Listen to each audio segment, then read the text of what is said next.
Treaty 6 territory in the Edmonton campus of the University of Alberta, of this beautiful, sterile boardroom. It's a very exciting spot to be sitting in this morning. Really glad to have everyone come here today. And as we start the new fall edition or autumn edition of the Prairie Habitat Joint Venture webinar series. And so we thought we'd kick this off this fall with a presentation from some of our colleagues south of the border, knowing that a lot of the work that all of us do extends not just within the Prairie Habitat Joint Venture or the Canadian portion of it. That arbitrary 49th parallel doesn't seem to respect the grasslands and the birds and all those, the habitat that crosses the whole continent. So we're really wanting to highlight some of the good work that's happening at a continental level. And so with that, I'd ask Maggie and Chris, maybe you could turn on your videos if you don't mind, so we can see your face and faces. And we want to welcome you both. Maggie Hanna is the executive director, I believe, of the Central Grasslands Roadmap. And Chris Latimer is with the Bird Conservancy of the Rockies. And I think many of you will have heard about the Central Grasslands Roadmap over the last few years, but I want to make sure, we really wanted to elevate that and so people could hear more about the good work that's going on and see even how some of our activities and work can fit in and complement and work with them. So I will let you both, tell a bit about yourself a little bit more. I've appreciated getting to know both of you a bit over the last few years, and looking forward to your presentation this morning. So go ahead. Thank you, John, and thank you all for joining us this morning. We are, as always, very excited to share the work of the Central Grasslands Roadmap and the working groups of the Central Grasslands Roadmap, as well as the committed science from Bird Conservancy of the Rockies. So just by way of introduction, my name is Maggie Hanna. I am the director of the Central Grasslands Roadmap Initiative with Bird Conservancy of the Rockies, and I am physically based near Pueblo, Colorado. My family farms and ranches in the grasslands, so this is both my personal and professional interest. And Chris, I'll let you do a quick intro, and then I will work on sharing my screen. Hey everyone, thanks for the invite today. My name is Chris Latimer. I'm the research director at Bird Conservancy of the Rockies, based in Fort Collins, Colorado. My background and training is landscape ecologist, population biologist, but for the better part of 2 years, Maggie's roped myself and a couple other folks into the Central Grassland Bird Working Group, which I'll share a little bit more about today. Thanks, Chris. All right, can you all see my screen? Thumbs up. I love that. So the Central Grasslands Roadmap Initiative, I'm going to be relatively brief in the overview, given that some of you are likely familiar, but I do want to revisit, given that many of us get busy in our lives and we forget our origin story or some of the components that drive a lot of the prioritization of the Central Grasslands Roadmap. So the roadmap was born officially in 2020. We hosted our first summit in 2020, and as many of you may remember, that was a COVID year, which I think created some unique obstacles, but it also created some unique opportunities. We learned relatively quickly how to build collaborative networks virtually and host these conversations that could transcend borders and time zones with Zoom and Microsoft Teams. So that was our first public-facing event, and the interest was largely born out of the wildlife community to look at conservation holistically. We had historically been looking at species-specific conservation or community-specific conservation, and given that the grasslands continue to be the most imperiled ecosystem in the world, and specifically connected to North America, we wanted to build a longer table and be sure that we were doing conservation that was both collaborative and effective. So the roadmap brought together Indigenous community voices of the grassland territory, so Turtle Island, and then 7 sectors. So we wanted to have voices and expertise from our farmers, ranchers, and landowners. We wanted to hear from federal agencies and state and provincial governments.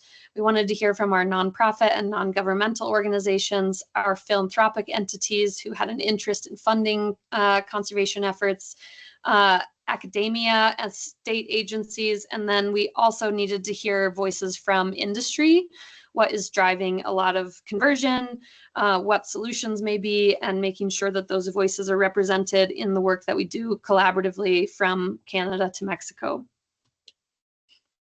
The vision of the Central Grasslands Roadmap was that we would create and invest in thriving Indigenous and rural communities and economies and functional ecosystems.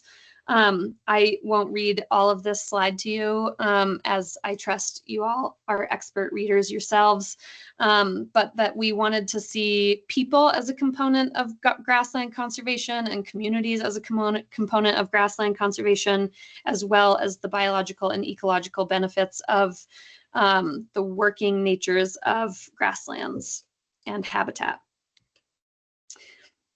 So the Grasslands Roadmap is really built around a community learning model. So the intention is that we are convening working groups and communities of practice that represent the 7 sectors, Indigenous community voices, and are representative of the territory, the entire territory of the Central Grasslands biome, and that we are sharing what's working, expressing challenges, informing one another, and taking those lessons and applying them to our regions, communities, councils, etc.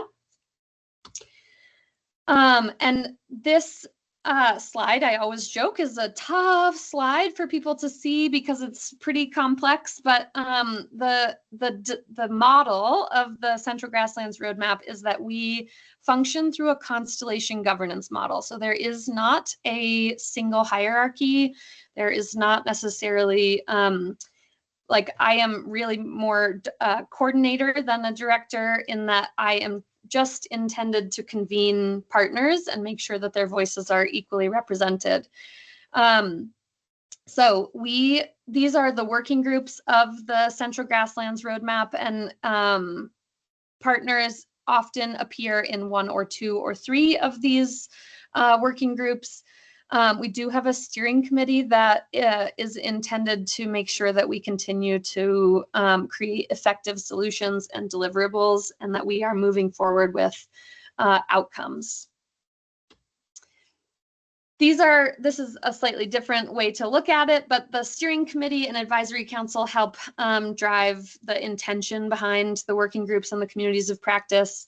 And we have this list is the working groups that are currently active. If you have any interest in being involved in any of these working groups, the door is open. There is only one working group that does have a process to engage, and that is with our Indigenous Kinship Circle. We did recently hire a coordinator for the Indigenous Kinship Circle, and she is in Canada. So Cheyenne Ironman is our Indigenous Kinship Circle coordinator, and she has been a wonderful addition to creating collaborative spaces that ensure that we are hearing and implementing Indigenous thought and practice in this work. Another tricky slide. This is just showing what groups are involved in some of these working groups and what we are working on delivering. So, for example, our policy work group, last year as we approached an election in the US, we received feedback from our Canadian and Mexican partners that policy was a bit heavily focused on the US, and that there were interests in having some conversations that were more focused on Canadian and Mexican policy as well. So through most of last year, we did convene a Mexican and Canadian policy work group to learn from one another. And that is certainly open to being sort of re-energized. Our current policy work group for the US policy has worked through Conservation Reserve Program priorities, and Farm Bill policy priorities. And for those of you lucky enough to not have to deal with U.S. Farm Bill policy, it's ever changing at the moment. So if we end up even getting a farm bill, it will be a great success. But we do have policy priorities. Those are shared on the Central Grasslands Roadmap website. And then each of these represent other working groups.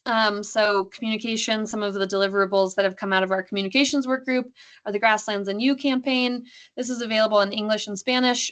We do have poster templates that you can download off of the website. We've been working on a story map to highlight conservation projects that have been delivered across the biome, just to give a face to some of this work.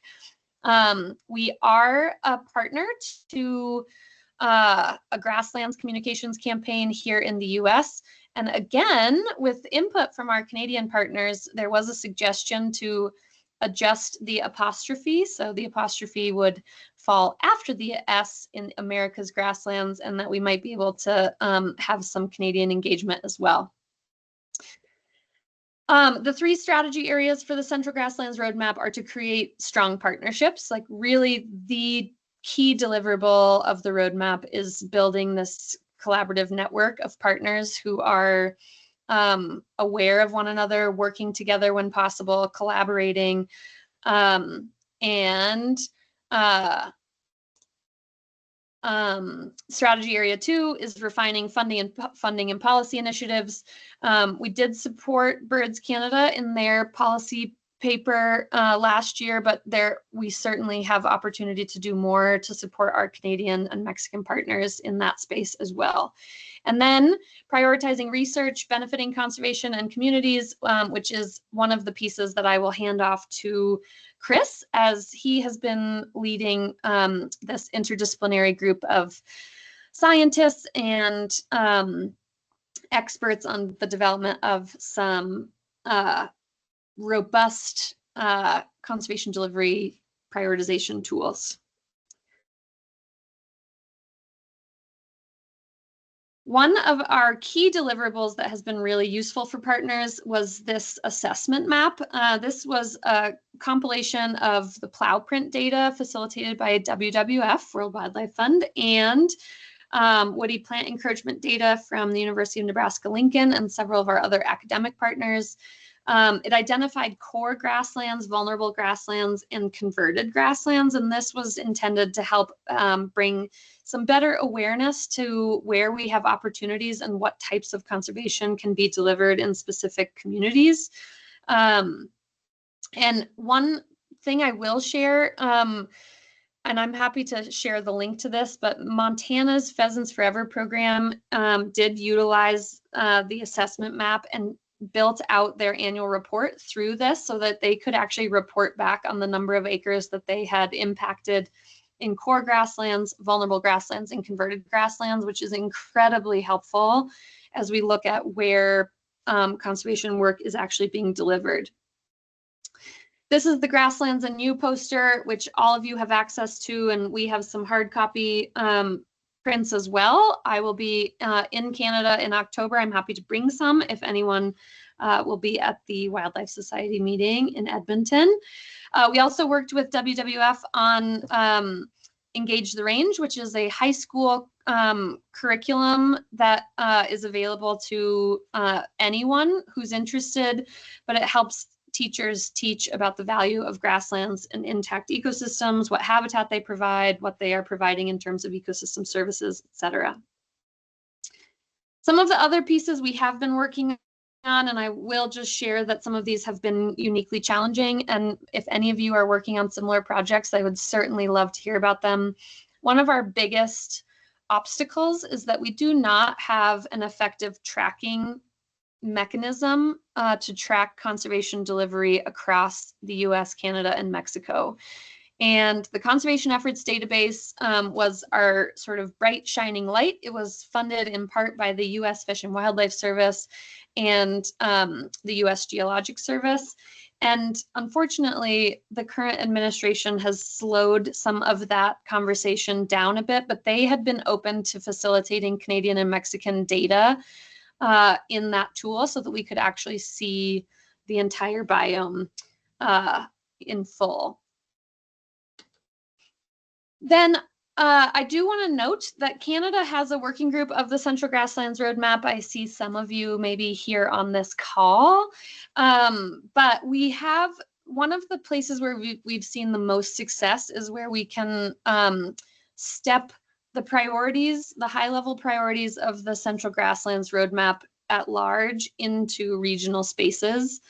South Dakota launched the Grasslands Initiative, which basically took the roadmap and applied it to South Dakota, and they have a full-time coordinator, and it is really, really effective. Nebraska also brought on a full-time coordinator this year. We brought on the Indigenous Kinship Circle coordinator, and we have worked to fund a Mexico work group coordinator. So if there are opportunities where that feels like the right next step for other communities, that is another dialogue that we do want to be present for. So from here, some of the big things that the Central Grasslands Roadmap has been working on. One, I do want to note, we have worked really hard in the US to build a relationship with the US Roundtable for Sustainable Beef. And we have started down the path of our Canadian and Mexican partners, given that all three of those countries have a roundtable for sustainable beef. And we're really excited about figuring out how to better support partners and producers in driving towards the grazing management plan metric of those roundtables, given that that is how, that's one of their metrics that they're focused on the cow-calf sector, which tends to be heavily grass-based.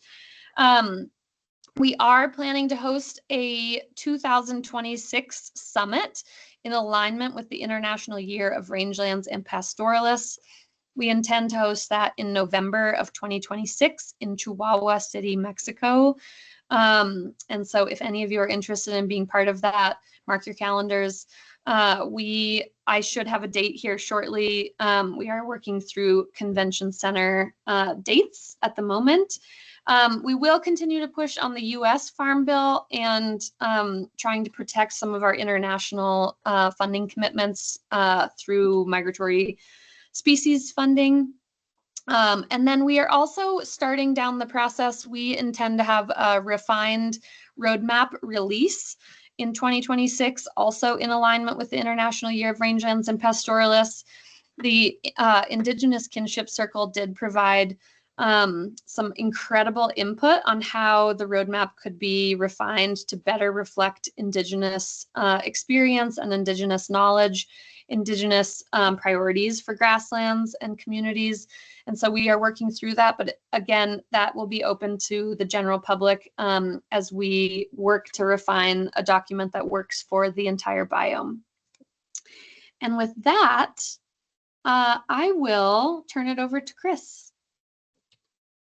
Oh, and oh my gosh, I'm so sorry, Chris. If you're on social media, we certainly would welcome a like and follow, which is new for me, but join us.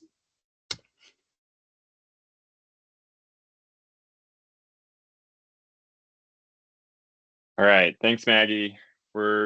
Please bear with us. We're trying to coordinate across hundreds of miles here as Maggie advances these slides, but thanks for the invitation today. I'm going to talk a little bit about some of the work that myself and colleagues have been working on the past 2 years plus in the Central Great Plains, developing these integrated tools and applications within the grasslands, and hopefully briefly talk about some of the extensions and exciting work that we have planned in the future. Next slide, Maggie.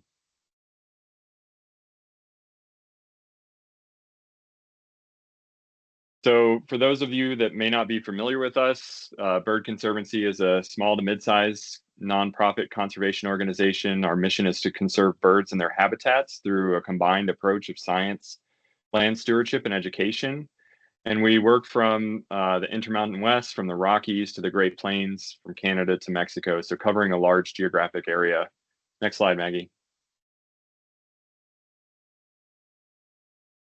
Perhaps one of the things that we're most known for is our Integrated Monitoring and Bird Conservation Regions program. This is a partner driven program where we employ spatially balanced sampling design across the 16 western US states shown on the map here, covering roughly 190,000 square miles each summer during the breeding season. Through this effort, we've been able, since 2008, we've been able to monitor more than 1,600 grids, 1 kilometer by 1 kilometer square, which is the unit of sampling for this effort. And many of those grids are sampled in multiple subsequent years. We've been able to detect more than 200 individual birds across 361 species, many of which are conservation concern or listed species within the US. We do employ alternative stratification schemes so that we can evaluate not only population status and trends at a broad spatial scale, but also evaluate the effectiveness of different conservation actions, which I can highlight a little bit later. Next slide, Maggie.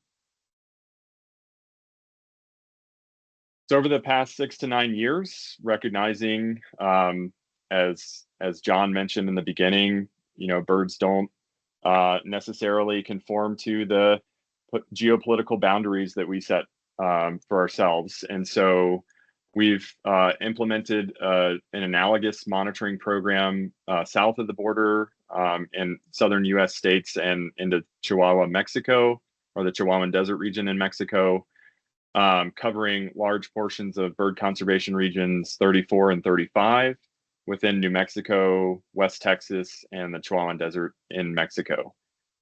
Through that effort, we've sampled more than 4,500 grids and more than 300,000 individual detections of birds. Next slide, Maggie. So despite having some of these really robust data sets, some challenges still remain in terms of translating that information to on-the-ground conservation action.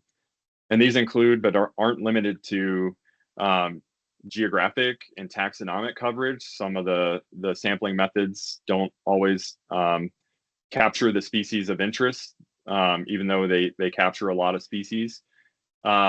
There may be a spatial or temporal mismatch in the timing of when conservation actions are available to be placed on the landscape versus when birds are moving through. And so it can be difficult to link the effect of that conservation action to a population response. Oftentimes, this is a big one, we measure population responses around some form of abundance or occupancy, but it doesn't necessarily match our intended outcome. A lot of our conservation outcomes focus on recovery of species. And so having data products that can speak to some of those or more closely align with some of those objectives.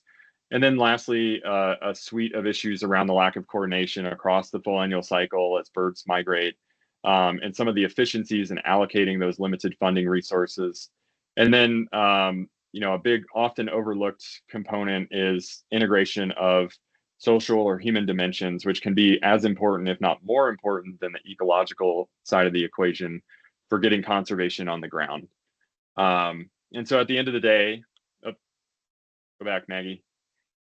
At the end of the day, solving some of these data challenges will help us know if our conservation actions are helping change the trajectory, putting species on the path to recovery. You can skip the next two, Maggie. Go one more. Oh, geez, Chris and team, I'm so sorry. All right, are we there? Yes. Good. All right.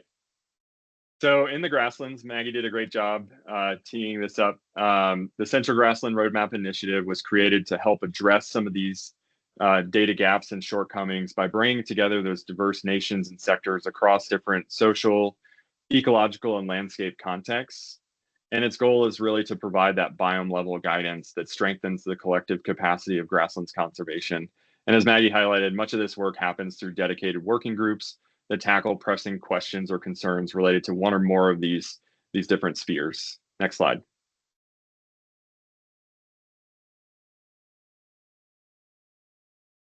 And so in 2023, following on the heels of the Grassland Roadmap Summit, the Central Grassland Bird Working Group was formed under that broader umbrella of the roadmap.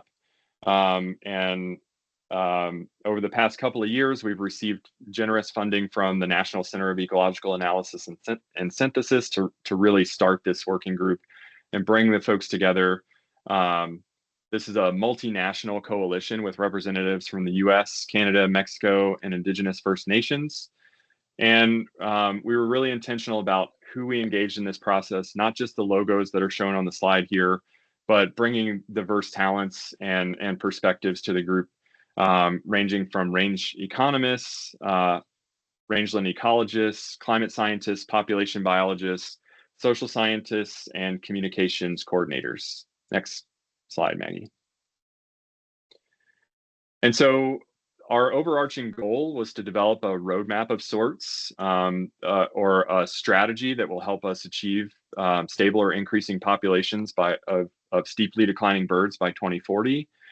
And to do this, we had the following objectives: to develop spatially explicit grassland opportunity maps or spatial prioritizations that target habitat that maximizes population growth rates, but also layer in additional data, diverse data and perspectives that capture human dimensions and other social ecological constraints that ultimately help balance the recovery of grassland birds with sustainable, thriving grass-based economies. Next slide, Maggie. So the past two years or so, the working group has really been focused on developing a product from the ground up that will help overcome some of those data challenges that I mentioned in the beginning, spanning the full annual cycle, bringing data from both the breeding grounds and the non-breeding grounds to understand really how populations are performing. So for this effort in the breeding grounds, we're integrating 4 data sets: the IMBCR data set that I mentioned previously, a Canadian equivalent on the Canadian prairies that's been spearheaded by Barry Robinson, that's modeled after IMBCR, and then the breeding bird survey and eBird. And then on the non-breeding grounds, we have 5 data sets that are feeding into these models that Bird Conservancy and our partners have been collecting throughout the southern United States and Mexico, as well as eBird. Next slide, Maggie. So this effort has, nope, go back. This effort started with 17 priority species that were identified under the roadmap, steeply declining grassland bird species, but we are currently working with states like Colorado, Wyoming, and Utah to expand these models to encapsulate other diverse species and habitats outside of the grasslands as well. Next slide, Maggie.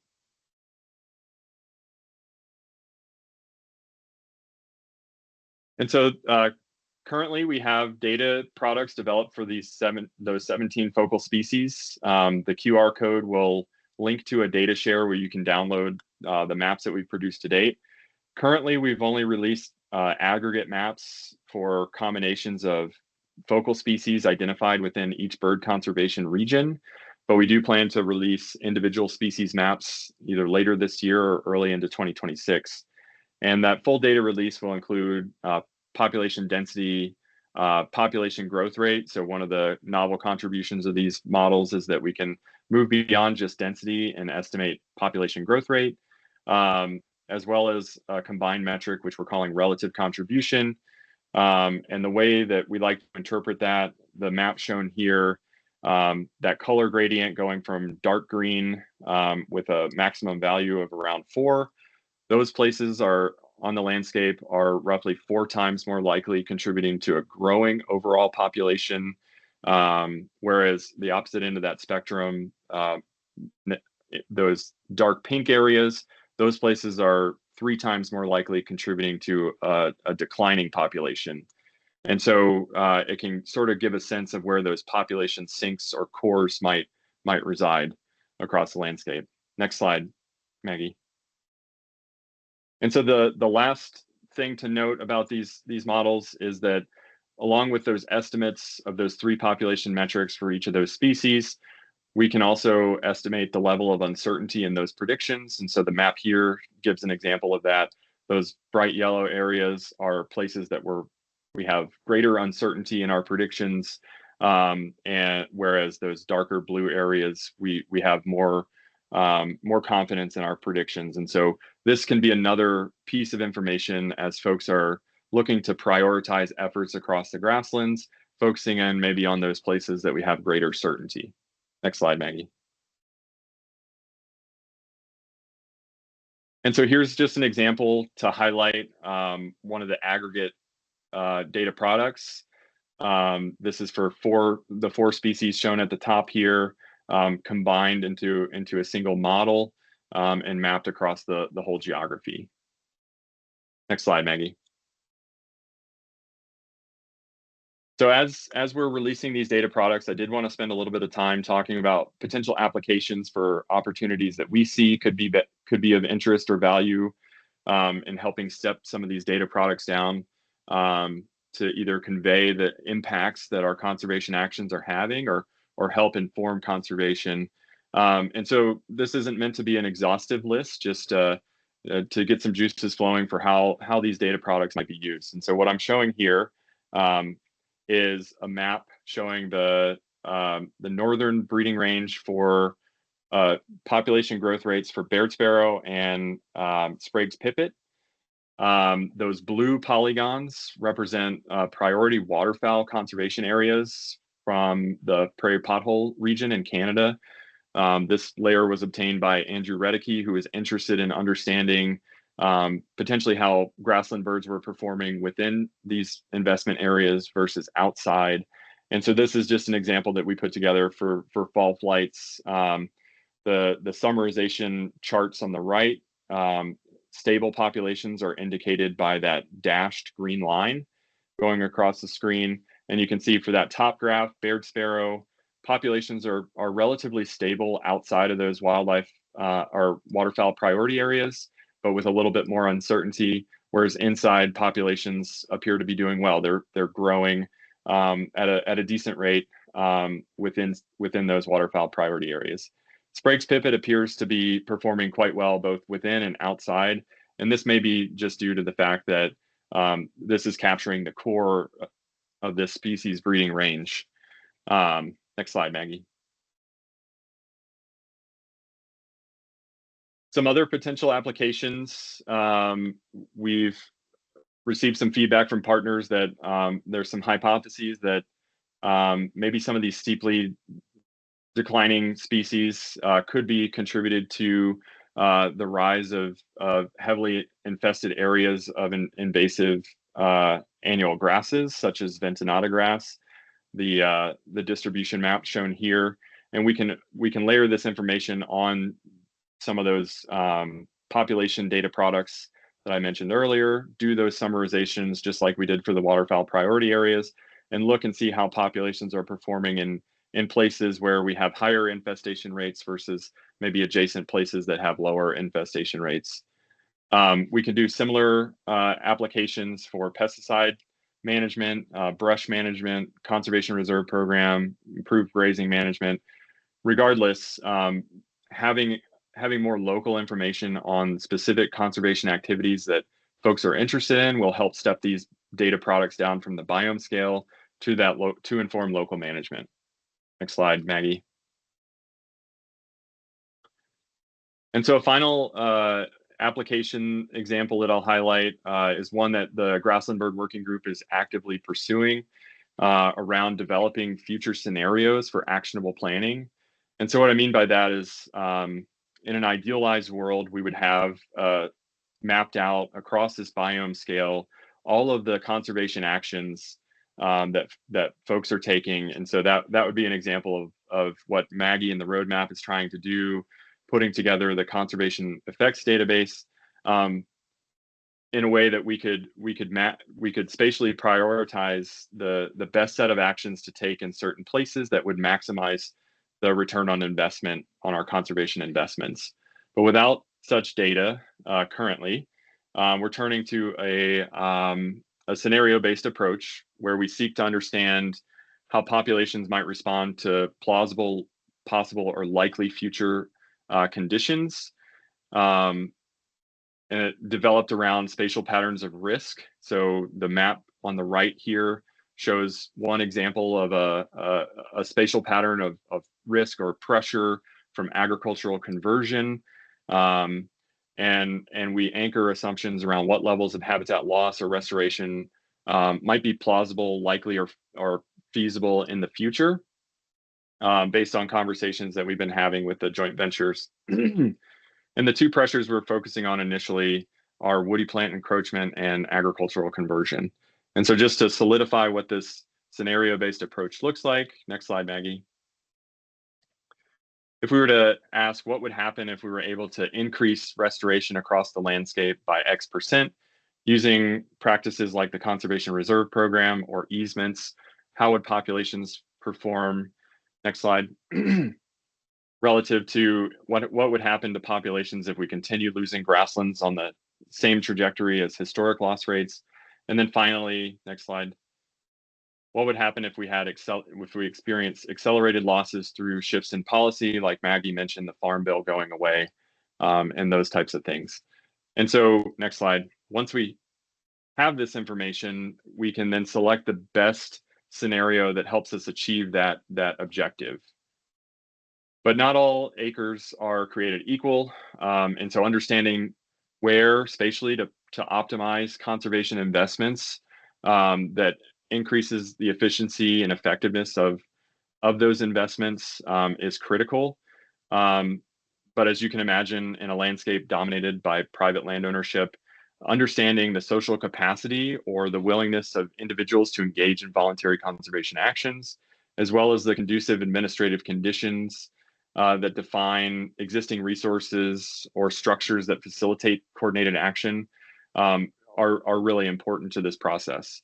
And so I just wanted to let folks know we are getting ready to launch a social science survey at the end of this month aimed at conservation district managers within the United States to gather some of this information on social capacity and those administrative conditions. And we'll be following that up with an individual producer survey that will launch early in 2026 to try and shed some light on some of these data gaps from the human dimensions perspective. Next slide, Maggie.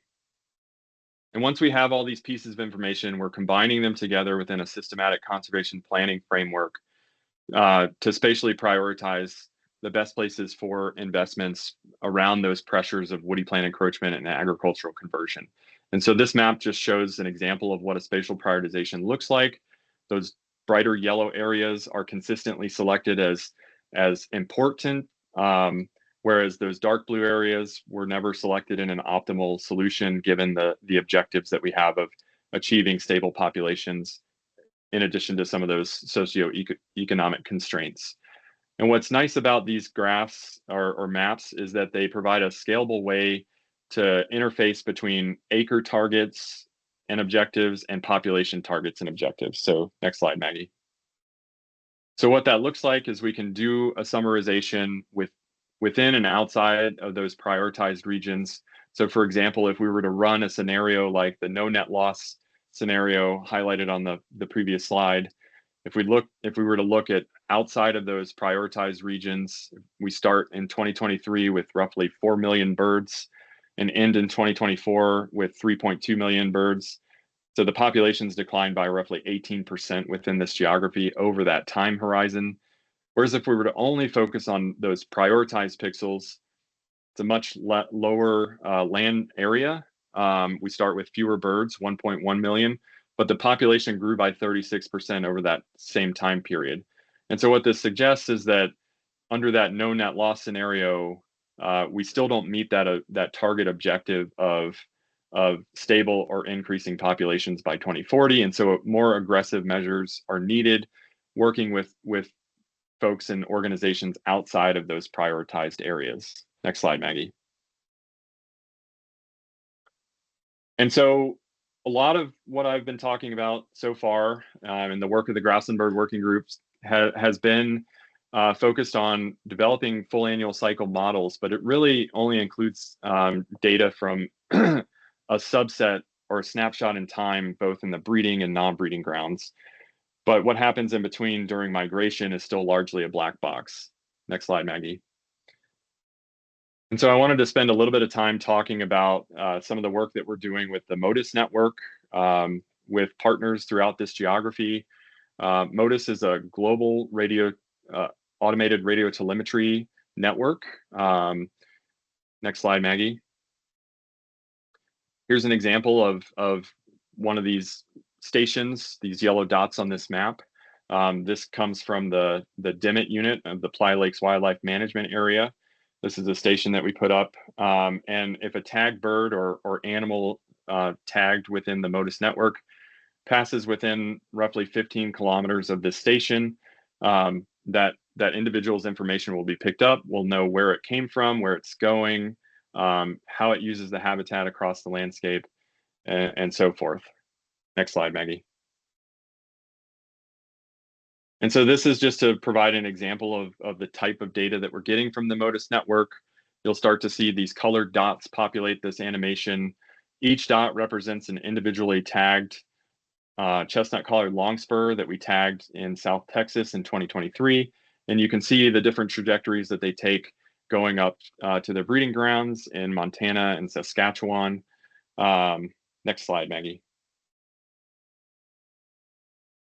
And as I wrap up, I just wanted to share a little bit about where we'd like to head, combining MODIS data into some of the data products and models that I've discussed so far. So what I'm showing here is simulated data in different 10-day time windows throughout spring migration, and that blue line indicates the species level trajectory, and those colored pixels represent the activity centers of the species as they migrate during spring migration. And so you can see at each snapshot, we can get a picture of where and when birds are moving through the landscape, as well as what habitats they're utilizing, to try and get a better understanding of how some of these areas may contribute greatly to populations throughout the full annual cycle, and trying to bring to shed light on the shared responsibility that we all have for birds as they move across this landscape.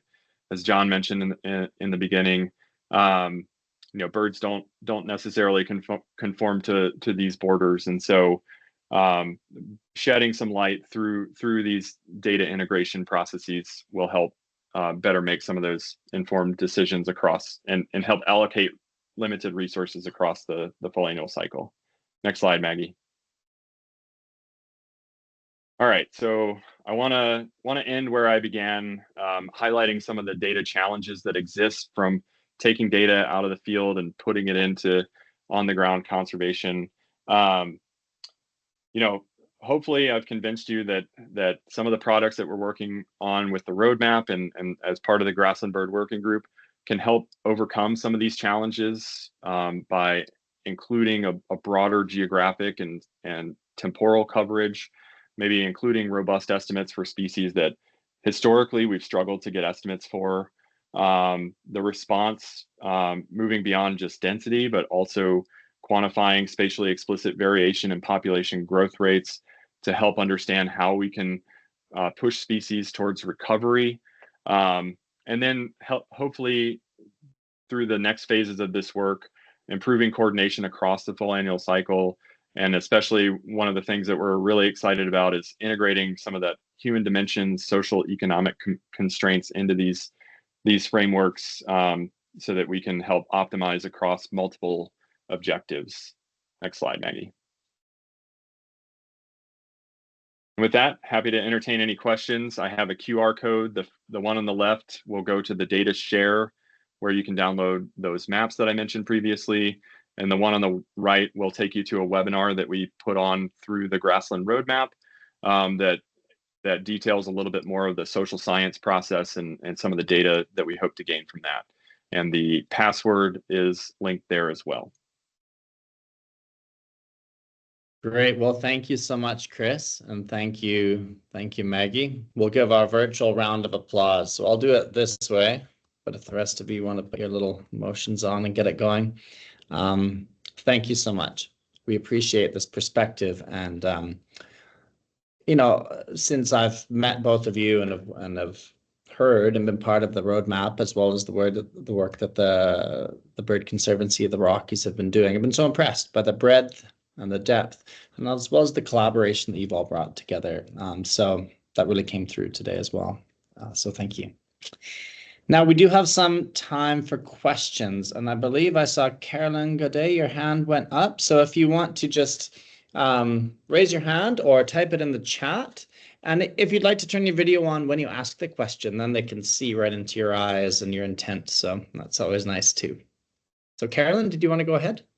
Or did you get the wrong emoji? Yeah, I got the wrong one. It was supposed to be a react. Shoot. But good job, everyone. Great, thank you. Are there any questions? If there are no questions for Chris or myself, I do have a question for you all as a community, and that is what might make some of these collaborative conversations more useful to you as Canadian practitioners of conservation, and how we can be more representative of our colleagues in the northern reaches of the biome. Great question, Maggie. Thank you. Good way to keep it back and forth here. So we have, on the table here, if people are feeling a little shy, but if not, I'll ask Graham Gilchrist. You always have a question, so we can keep you on deck. So, but Tal, how about you go first? You can turn your video on too, and then we'll go to Graham after you, Tal. I see your hand, so. Thanks, John. Yeah, thank you, Maggie and Chris, for a great presentation. The level of detail you went to on the data front is really impressive, and yeah, your data visualizations were really informative. So thank you for that. Just a question. I'm from the Smart Prosperity Institute. We're a green economy think tank based at the University of Ottawa. A question around biodiversity offsets and credits. They're emerging as a way to incentivize conservation in North America's grasslands, connect landowners to funders. Do you see a role for the bird working group's data in that effort, in that developing market? What kinds of opportunities and challenges are you seeing out there? Yeah, thanks. That's a really great question. I'm glad you asked. We've had several conversations internally about how we might leverage that opportunity that's coming forward. And I think learning lessons from the carbon market that can be applied to the biodiversity market. One of the challenges that the biodiversity market struggles with, or the nascent biodiversity market struggles with, is having that crystal ball, trying to understand how specific activities may impact conservation moving forward.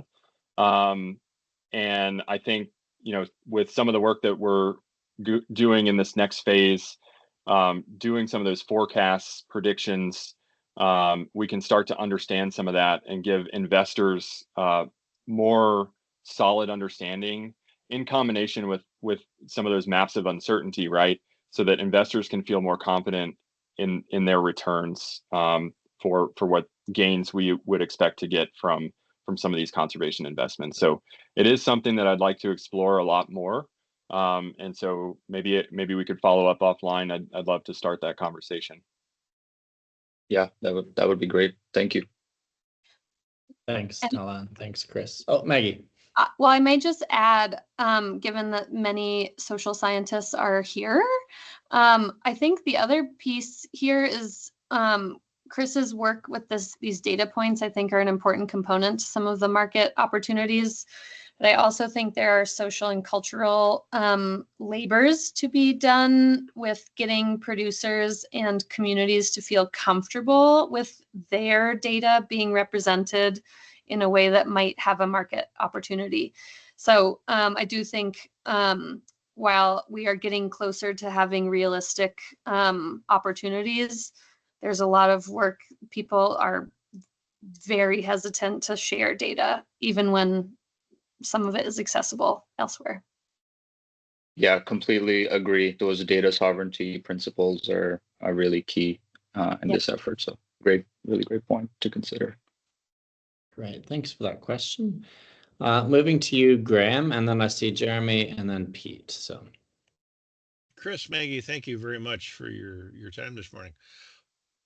One of the things rattling around in the back of my head is, at the end of the day, is there a certificate at the end of the day that is marketable? And we've got two protocols in Canada. We've got the grassland retention one, and we see VM 42 now being kicked around. So what are your challenges in getting your gross aggregate numbers, Chris, like your maps, down to a particular parcel that you want to conserve on a particular landowner's private land? And how do you make it worth their time and effort to provide the data and to deal with management reversals, so that they've got something on a revenue basis beyond just selling the cows or sheep that are normally there?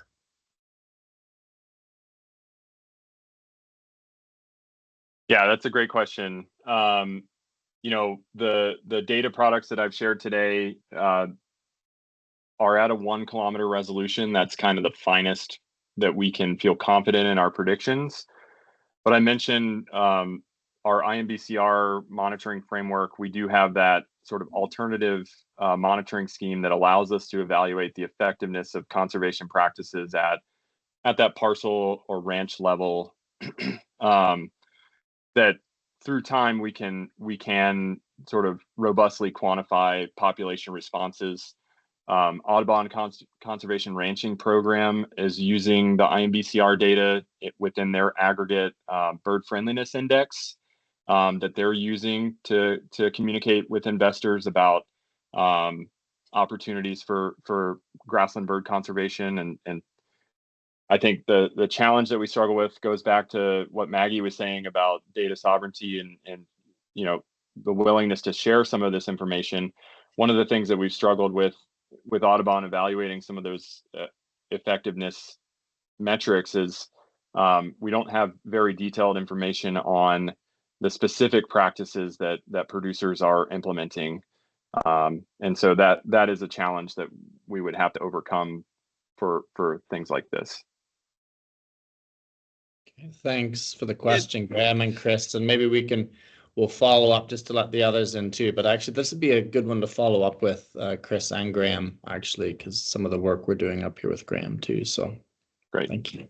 Sorry, Graham. I know you had a follow up, but I'm going to. Thanks.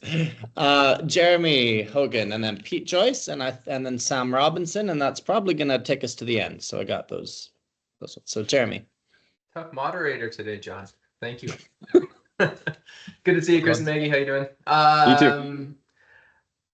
too. This was great. First of all, I'm trying to think about the spatial prioritization of opportunity maps and Maggie's question about how can we be better connected. And I'm thinking, to me, that the no-brainer answer is that there's a lot of those. The heat map is showing a lot of Canada. I imagine politically there are a lot of concerns with funding in the US. And is there an opportunity for us to talk about, here's the priorities for bird conservation.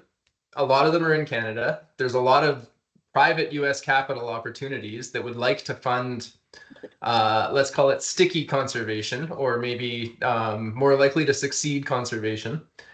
Can we have that conversation of, we have the opportunity, you have the money, let's talk kind of thing.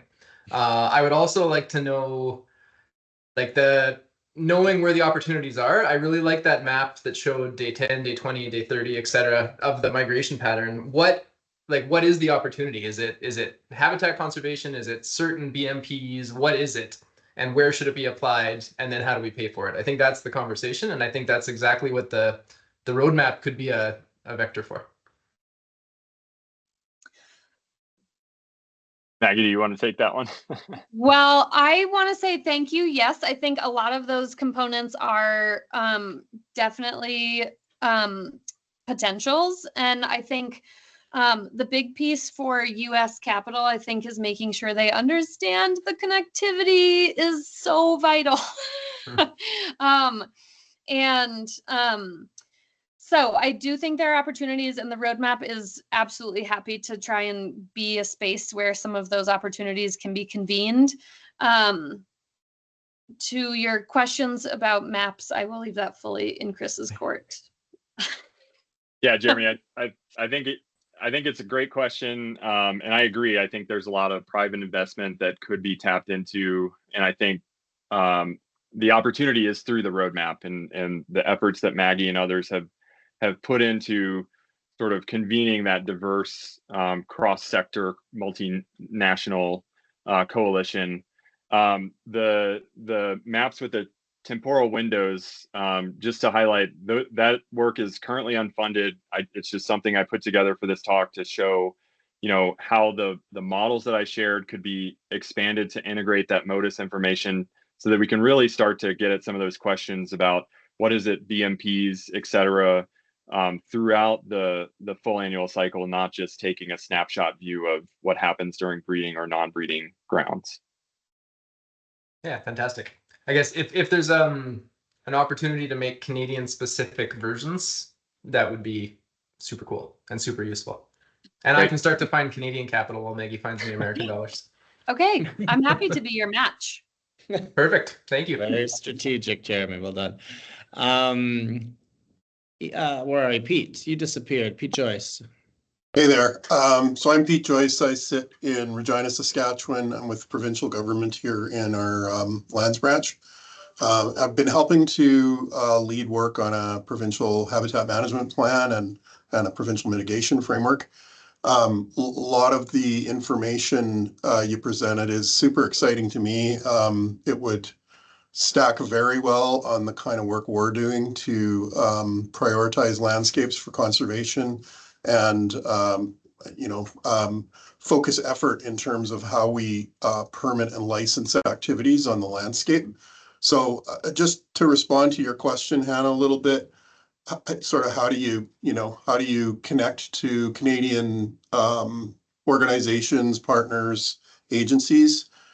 When I kind of looked at your governance constellation, I didn't really see governments involved a whole lot. I think that's really important to think about is how do you engage the agencies that really, without sounding overly arrogant, make a lot of the decisions and permit a lot of the activities that happen on the land base.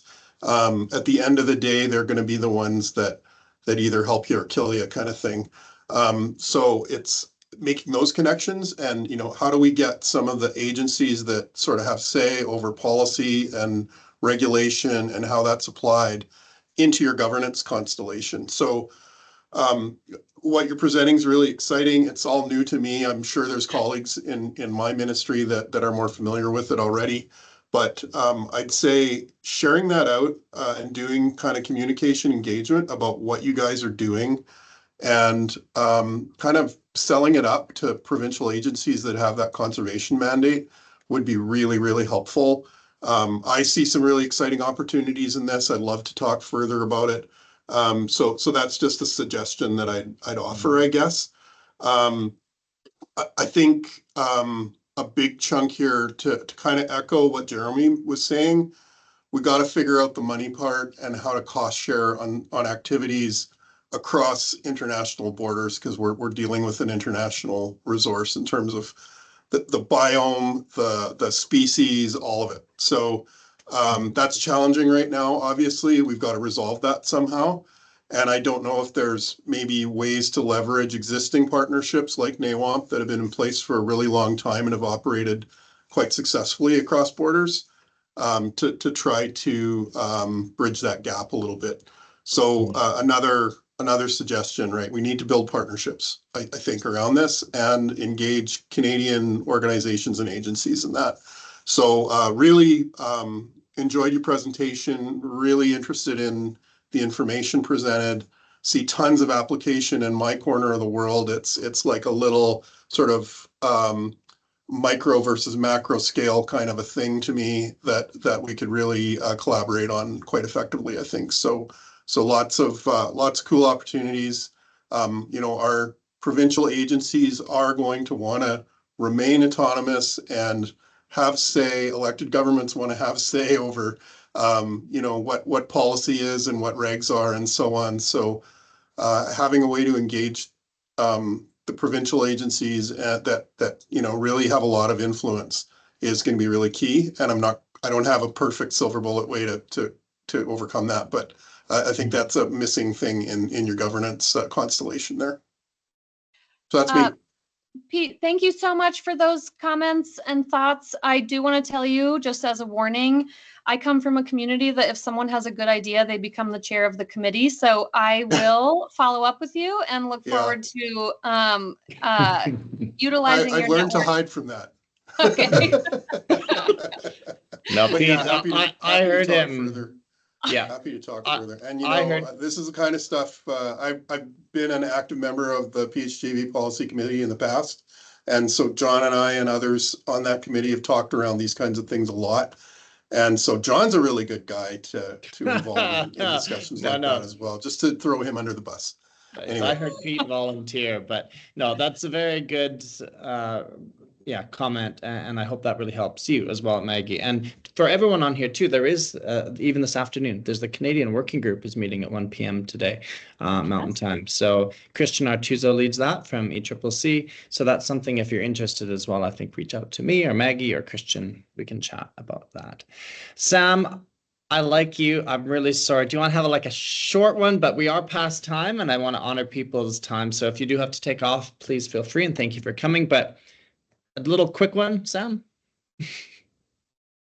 Yeah, I was going to say too, very interesting presentation. I think for Chris, what are the kind of steps, what's the framework you're using to like continually update models as new data comes out? And like who does what, when, etc. Yeah, great question. It's not something that, well, I'll put it this way. We've thought a lot about it. We don't have a plan in place yet for distinct timeline, how frequently we would update, but we're likely thinking every 5 years or so, revisiting the data sets. We have a code base that we've developed, and so we've written it in a way that's hopefully plug and play. Once new data becomes available, we can integrate it accordingly. Okay. But looking at that every 5 year time horizon, probably not every year. Awesome. Great question. I said I was a tough moderator today. I did let us go over 5 minutes, so I don't think it was that tough. But thank you all for coming so much. And if you want to follow up on any of this, please reach out to me if you need contacts, or I think Maggie and Chris's were on the presentation. It will be posted to the PHJV YouTube channel. Ian is fantastic and does it very swiftly, so it'll be up today.